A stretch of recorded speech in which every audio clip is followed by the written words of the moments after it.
Hello fantasy fans and welcome back to Thursday Night SmackDown. As always, we want to thank our sponsor, Jameson Whiskey, a high caliber whiskey made only for the highest caliber of man. Well, welcome folks.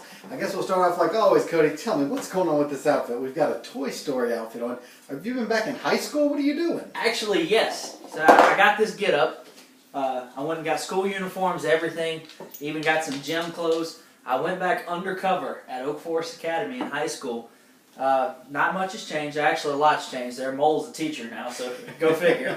But actually, I went undercover to convince some high school girls to distract Mole all week, so he couldn't really focus on his lineup. I got detention twice, though, for not being clean-shaven. Well, that's to be expected, though. But how did it work out for you? You think this is going to happen? Oh, I'm pretty sure. You know, between periods, they were constantly going in and out of his classroom. You know, he was busting a flex. I think he ripped a T-shirt at one time. It was like an extra small. Probably some Baby Gap stuff where you got that shirt from. But I think it's going to work out for me. I doubt he focused on his lineup at all. Well, it's definitely going to be a great Sanchez Bowl. Well, let's look right quick. Let's do a quick recap of last week's games to see where everybody stands, who fell, who rose, what happened last week. I guess let's start with the game of the week last week. Absolutely. Hashtag hot self shot WTF.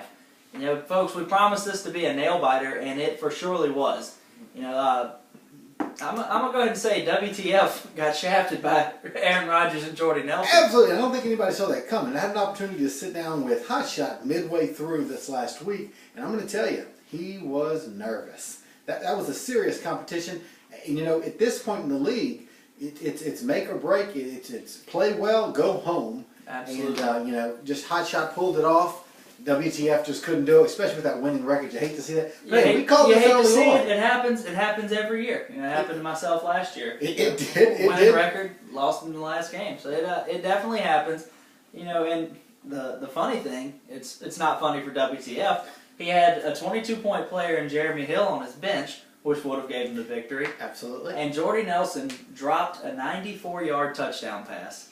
That also would have given him the victory. Correct. Double points with that quarterback-receiver combination. That's a 20-point play. You hate to see that, WTF. But hey, like we said originally, hashtag has always put up great numbers. Yes. We knew early on. We called it here on Thursday Night SmackDown. You heard it here first, folks.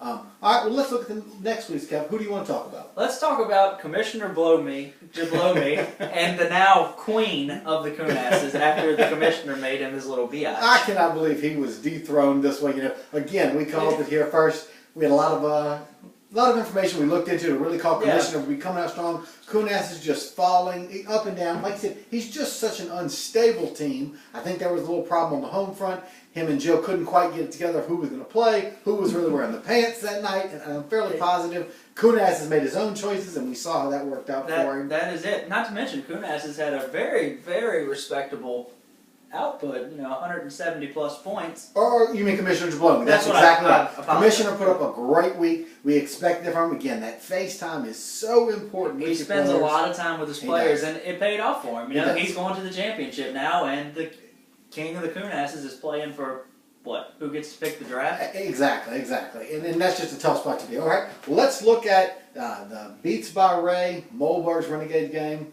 I know I'm excited about it. You've got to be too. That game was the epitome of terrible. You know, what was the final score? Like 60 to 93 to 89. You know, at the end point of that game is when I really got nervous. I was up by about 25 points with 2 minutes left in the game. Chicago had basically been shut out at this point, especially by the Saints, who have been just favored to really take a beating during this game. And they were able to shut down Chicago outside of the run game by Forte, who put up some respectable numbers.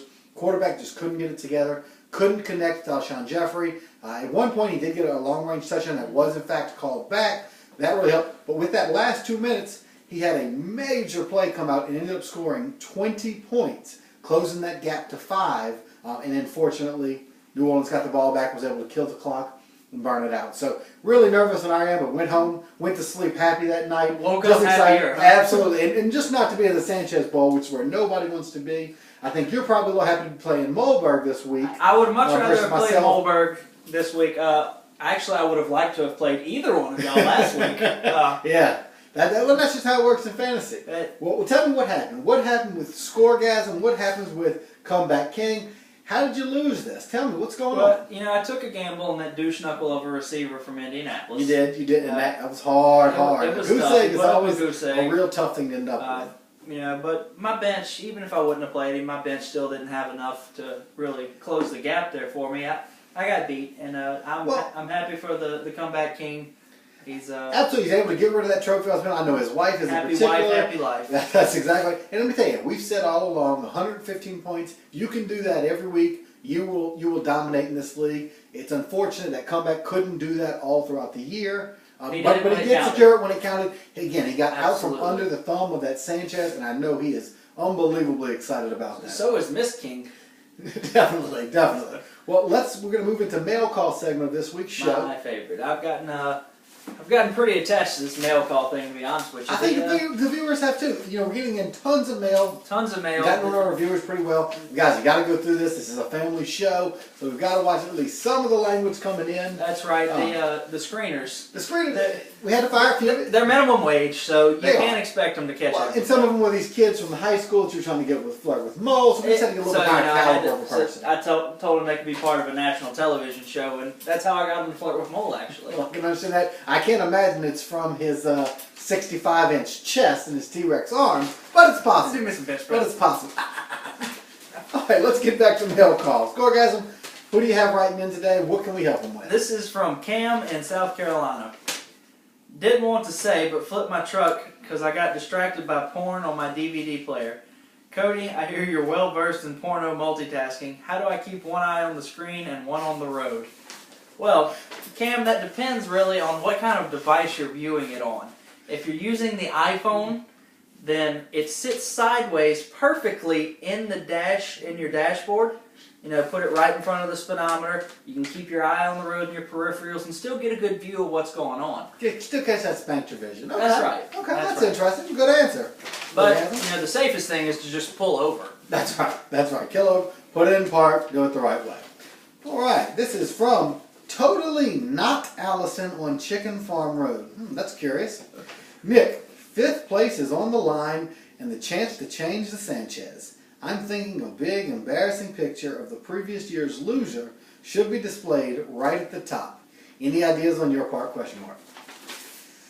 I'm going to say I could not agree more with Not Allison on Chicken Farm Road. That I think that is absolute great addition to the trophy would be. And I can just tell you, if I'm able to take that W this week, which I really feel I will, if I've been able to do some waiver pickups, I'm feeling confident this week. I really think that's what's going to happen. Comeback King, I guess I would say, let's just hope there's nothing too embarrassing floating out there of you, because there's a good chance you're going to end up on this trophy, at least for the next year. I can't wait to see that. All right, this is from Jill in Hammond, Louisiana. Heyo. So, Garrett decided to log me out of the ESPN account thinking he could handle his lineup by himself. That makes sense. Epic fail. At the same time as every other time he has done this, he didn't break 100 points. Got any good punishment ideas since he blew the season? Well, I would say blue is the key word. Make sure he doesn't get any more blow from you, if you know what I mean. Hey-o. But more importantly, I would say mop that entire house, bathe that kid, cut the grass. It doesn't even matter if it's growing. You got to show him who wears the pants. Those are already his regular duties. That's true. Punishment. That's true. I'm thinking scrub some toilets. I'm sure he does that already, but scrub them twice. Maybe other people's toilets. Maybe he can come around, go to the league toilets. He should go clean your mother's toilet. I think that's a great idea, Joe. All right. Next, we've got from the OFA 8th grade class in Amite, Louisiana. We're all pulling for Coach Mole. Awesome. Hashtag awesome. Smiley face.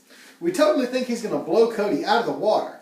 Nick, we hear you have a history of bending Cody over. What should Mole do to get the win? Again, these are live on-air questions. We really got to talk to these screeners. But I do have a little experience in that aspect from Cody's side of it. He definitely is what we call the female end of it on our camping trip. I'm obviously the large spoon. So the best thing I would say to Mole is FaceTime with the players. Get your head out of the skirts of some 8th graders and get it into the game. Pay attention to your lineup. Make those trades. Figure out what you need to do to get Hill from ooh. Figure out your quarterback situation. Get your lineup right if you don't want to end up with that Sanchez in wherever the hell lands you live. Don't make me bring up the goat. And the waiters, folks. And the waiters. And the last for the night, tell us what we've got. What's our last question? We have from Meat Panther in Sarah's Box, Indiana. I see there's been some serious trades happening in the last week of the year. Personally, I think if you women haven't figured it out by now, you're out of luck. Anyway, Cody looking desperate, and O seems to be trying to save his ass. How many packs of cigarettes do you have to buy him for Rogers and Nelson? You know, I didn't actually have to do anything. It was because, you know, I'm a great provider for his daughter, and, you know, I give her endless love, and well, and what's the old thing they used to do in the old days whenever somebody takes a daughter off somebody's hand? Oh yeah. It was almost like the dowry too. Okay, I kind of see it. He needed to give you something. You needed something, and really that's the only way you're going to get any money to fund this. So I think that's a good choice. That's it. You know, I got to build a mantle, so he might as well help me keep the ornament off of it. That's exactly right. All right, folks, we're going to take a quick commercial break. Then we'll be right back with next week's projections. See you in a minute.